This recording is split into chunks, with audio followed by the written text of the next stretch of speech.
ప్రజలారా, నిన్న జవాన్ నాగేశ్వరరావు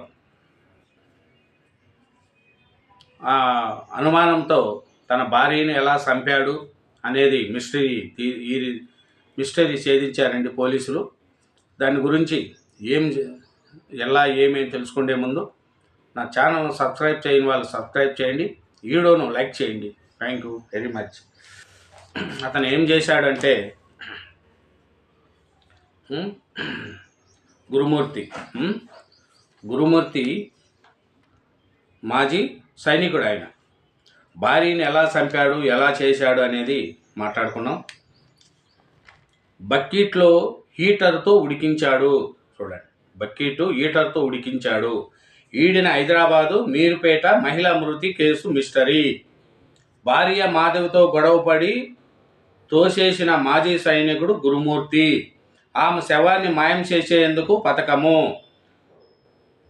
మొద్దుపై కత్తితో ముక్కలు, అవశేషాలు మీరుపేట చెరువులో. ఆపై ఇల్లంతా శుభ్రము అయినా పట్టించని బ్లూ రేస్ టెక్నాలజీ.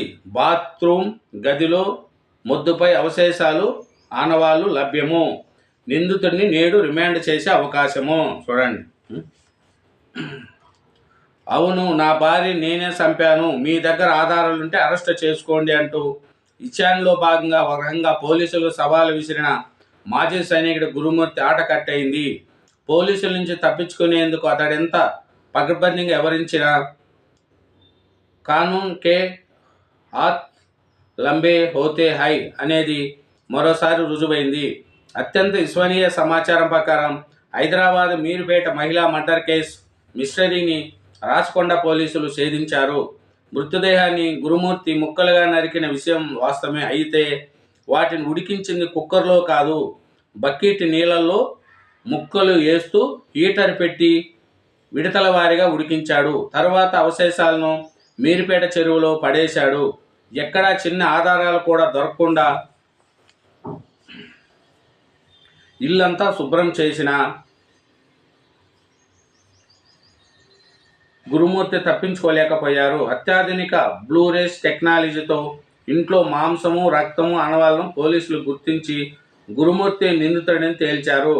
నరకడానికి ఉపయోగించిన కత్తి, చెక్క ముద్దను అతడు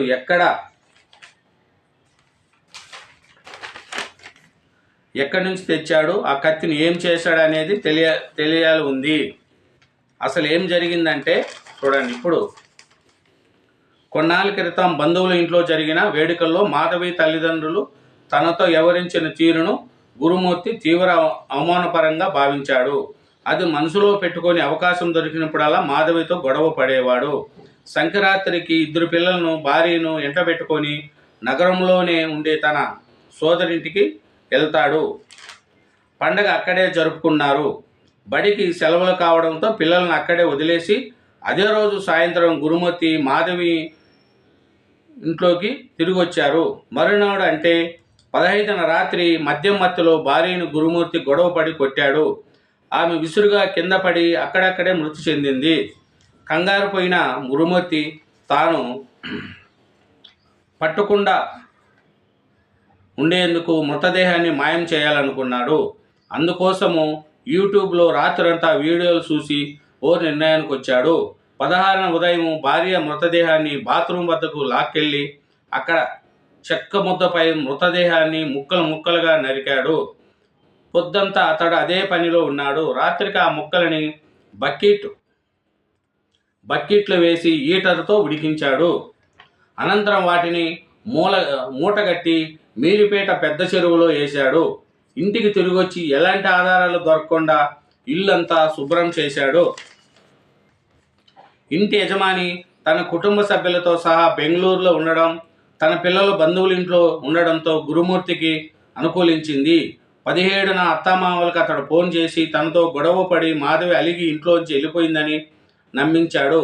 అదే రోజు మెదక్ జిల్లా తూప్రాన్ మండలం దండుపల్లిలో ఉంటున్న మాధవి తన తల్లి ఉప్పల సుబ్బమ్మ మీరుపేటకు చేరుకుంది. అల్లుడితో కలిసి బంధువుల ఇళ్లలో, తెలిసిన వారి ఇళ్లలో వాకప్ చేసిన ఆమె జాడ కనిపించరాలేదు.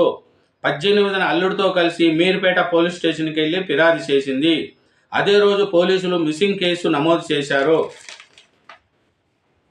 సీసీ ఫుటేజ్ను పరిశీలించిన పోలీసులకు గురుమూర్తి చెప్పినట్లుగా మాధవి ఇంట్లోంచి వెళ్ళినట్లు ఎక్కడా కనిపించలేదు.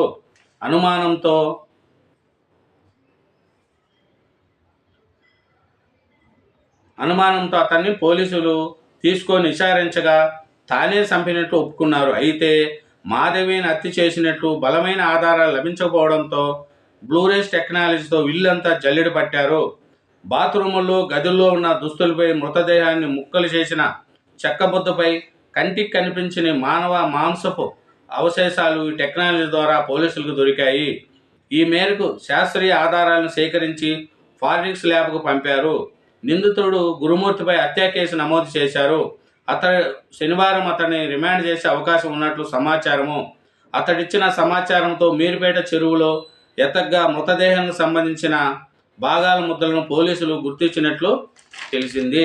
చూసారా మీరు, ఇతను ఏం చేశాడో చూడండి. హీటర్ బకెట్లో ఉడికించి చేశాడు. ఎంత క్రూరత్వమో ఆలోచించండి ప్రజలారా. ఇలాంటి వాళ్ళు కూడా ఉంటారు అనేది, భార్యను ఎలా చేశారు అనేది కూడా ఉంటుంది. Thank you very much. నా ఛానల్ సబ్స్క్రైబ్ చేయని వాళ్ళు సబ్స్క్రైబ్ చేయండి. ఆ వీడియోను లైక్ చేయండి. Thank you.